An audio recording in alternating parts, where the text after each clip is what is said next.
I knew something was wrong the moment the bank manager wouldn't meet my eyes. His fingers kept tapping my file, like he was stalling for time. Then he finally said it. All your accounts.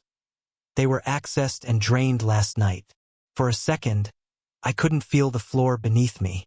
But I didn't cry. Not yet. I just asked the question, already forming a cold knot in my stomach. By who? He hesitated. Then he whispered her name. My sister. My throat tightened. Not from shock. Shock implies I didn't already sense the rot growing under the surface. This was confirmation, not revelation. I walked out of the bank with a calmness that didn't belong to me.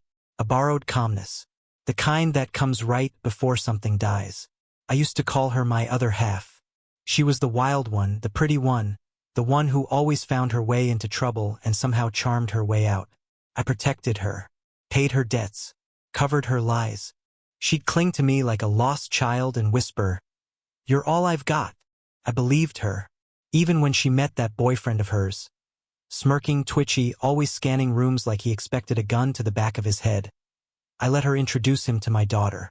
I told myself she deserved love. I didn't realize she only understood love as something to drain. The first sign, my jewelry box, my mother's heirlooms, shifted an inch on my dresser. Too small for anyone else to notice. Large enough for me. Then there were the late-night calls she took outside my house, returning with that guilty half-smile.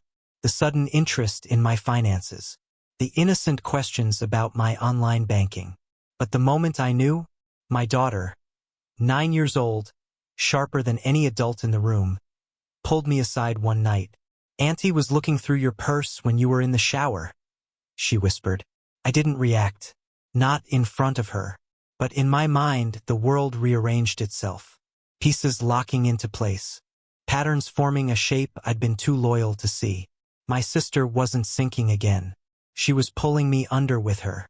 People think betrayal turns you emotional. Mine turned me mathematical. I retraced every step she could have taken. Looked at access logs. Checked surveillance timestamp. Noted phone locations. And I saw it, her digital footprints sloppy and arrogant.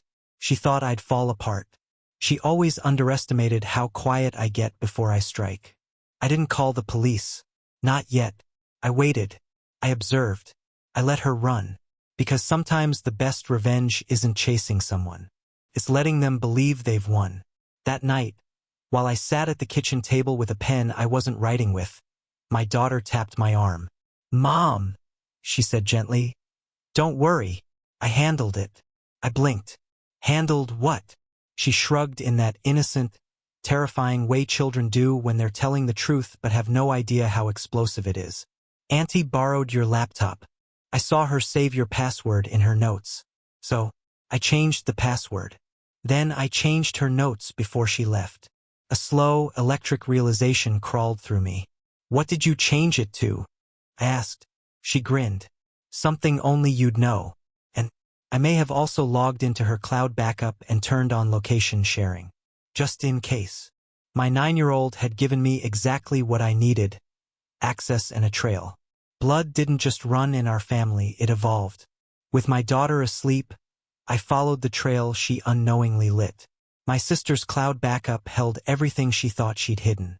Fake accounts, transfer routes, screenshots of conversations with her boyfriend about how the idiot won't notice a thing. I didn't rage. I used it. First, I called my bank's fraud department. Not to report a theft, but to report her specific activity, using her exact device ID, location, timestamps. Next, I forwarded the same evidence to her probation officer. Yes, she had one, a fact she'd forgotten to tell me. Then I submitted a tip to the boyfriend's outstanding warrant hotline, attaching his location data, gift-wrapped by her own cloud account. And finally, I moved every remaining cent of mine to a secured legal lockbox. By sunrise, the trap was already snapping shut around them. 3 days of silence. Then my phone erupted. Her name flashed across the screen. I answered. Nothing prepared me for the scream on the other end. "They took everything. They froze my accounts. They took his car. The cops came to the motel." "What did you do? What did you do?" Her voice cracked like thin glass. I leaned back in my chair, letting the calm settle over me like armor. I didn't take anything from you, I said. You took something from me, and the world just corrected itself. You ruined me, she sobbed. No, he whispered. You ruined yourself. I just stopped protecting you. Silence. Shaking, hateful breathing. Then she hung up. I didn't call back. She was picked up the next morning. Her boyfriend, too. Fraud. Violation of probation. Outstanding warrants. Identity theft. Their crimes devoured them from the inside out. No embellishment needed from me.